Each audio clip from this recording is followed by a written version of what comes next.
86,369 से अधिक शिक्षक पद खाली हैं, जबकि भर्ती प्रक्रिया मात्र 17,075 पदों की बताई गई है। 6,264 प्राथमिक, उच्च प्राथमिक और माध्यमिक विद्यालयों को और उच्च माध्यमिक विद्यालयों को क्रमोन्नत किया, लेकिन एक भी पद सृजित नहीं किया। जो अंग्रेजी विद्यालय जिनको महात्मा गांधी विद्यालय कहते हैं, उनमें भी उनको भी क्रमोन्नत किया, एक भी पद सृजित नहीं किया, लेकिन उनको पढ़ाने वाला कोई नहीं था। ये कांग्रेस ने जबरदस्त अत्याचार और बच्चों के साथ किया है। मंत्री जी के उत्तर में स्वयं स्वीकार किया गया है कि प्रधानाचार्य के 5,445, व्याख्याता के 20,951, वरिष्ठ अध्यापक के 34,332 तथा अध्यापक लेवल सेकंड के 8,743, अध्यापक लेवल प्रथम के 7,706 अर्थात कुल मिलाकर 86,369 से अधिक शिक्षक पद खाली हैं, जबकि भर्ती प्रक्रिया मात्र 17,075 पदों की बताई गई है।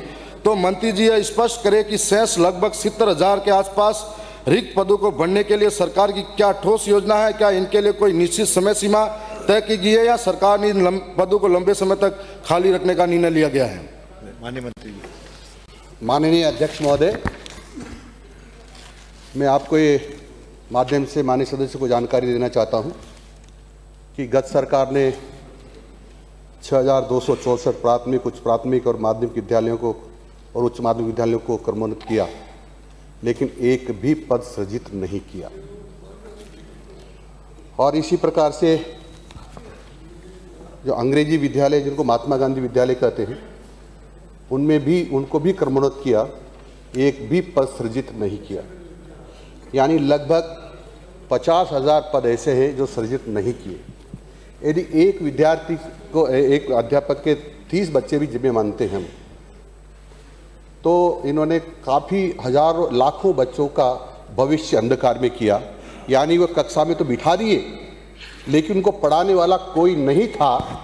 ये कांग्रेस ने जबरदस्त अत्याचार और बच्चों के साथ किया है, उसके कारण से उनकी शिक्षा अंधकार में हो गई है।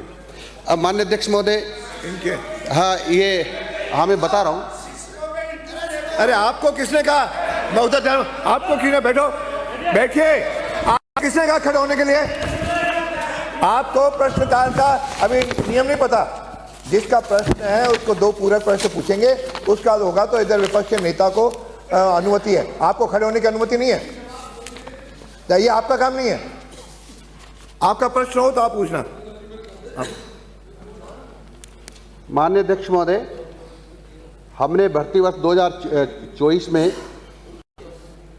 कुल 2202 भर्ती की हमने भर्ती निकाली और उसकी परीक्षा 23/6/25 को हुई है।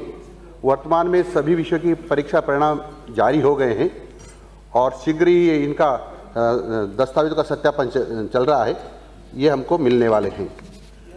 इसी प्रकार से हमने 2025 में 3,225 की भर्ती निकाली और इसकी भी परीक्षा 31/5/26 को हो गई है और ये भी शीघ्र शिक्षक हमको मिलने वाले हैं। इसी प्रकार से और भी ग्रेड के हैं। वरिष्ठ अध्यापक की बात करूं तो 2024 में 2,129 की निकाली, 2025 में 6,500 की निकाली और इसी प्रकार से ये सभी भर्तियां प्रक्रियाधीन हैं। इनकी परीक्षा की दिनांक बताऊं तो मैं वरिष्ठ अध्यापकों की परीक्षा थी 7/9/2025 को और 12/9/2025 को। तो ये लगातार हम भर रहे हैं और अभी तक हम 72,000 पदों को भर पाए हैं, क्योंकि कुछ प्रमोशन से भरे हमने और कुछ सीधी भर्ती से भरे हैं। तो लगातार हम पद भर रहे हैं, लेकिन कांग्रेस ने पदों को नहीं भरा। इसके कारण से हमारे बच्चों की शिक्षा बाधित हुई और कई जो मेरिट में आ सकते थे वो बच्चे मेरिट में आने से रह गए, जो पास होने से हो सकते थे पास होने से रह गए। यानी उनका जीवन अंधकार में इस कांग्रेस ने कर दिया है। अगला पूरक। पहले प्रश्न का जवाब प्रदेश के नौजवान युवा देख रहे हैं। 70,000 पद खाली है, उसको कब भरेंगे इसकी बात नहीं। मैं दूसरा पूरक प्रश्न पूछना चाह रहा हूं आपके संरक्षण के माध्यम से। मंत्री जी के उत्तरानुसार बेसिक कंप्यूटर अनुदेशक एवं वरिष्ठ कंप्यूटर अनुदेशक के लगभग 2300 पदों पर भर्ती प्रक्रियाधीन है, जबकि पीटीआई सहित कंप्यूटर अनुदेशक के 692 पद तथा वर्ष 2022-23 में अब तक विभिन्न विभागों की भर्ती में अनुसूचित क्षेत्र के अनेक पद परीक्षा में 40% न्यूनतम उत्तीर्णांक बाध्यता के कारण रिक्त या बैकलॉग रह गए हैं।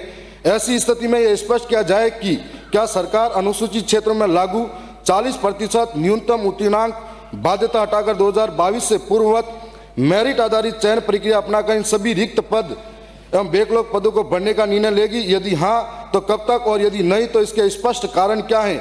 जबकि इस बाध्यता के कारण कई भर्ती में, सर एक सेकंड, इतना लंबा कई भर्ती में विशेषकर आप पढ़ के पूरक प्रश्न पूछोगे, इतना भाषण थोड़ी है, प्रश्न पूछो पूरक 2 लाइन में। वो बता रहा हूँ, इसमें द्वितीय श्रेणी गणित विज्ञान में एक भी एसटी अभ्यर्थी का चयन नहीं हो पाया है। क्या सरकार यह मानेगी कि इससे एसटी प्रतिनिधित्व समाप्त होने जैसी स्थिति आएगी? 40% बाध्यता अंक हटाने का विचार रखती है रहने? नियमानुसार सभी पदों को भरेंगे और शीघ्र अतिशीघ्र भरेंगे।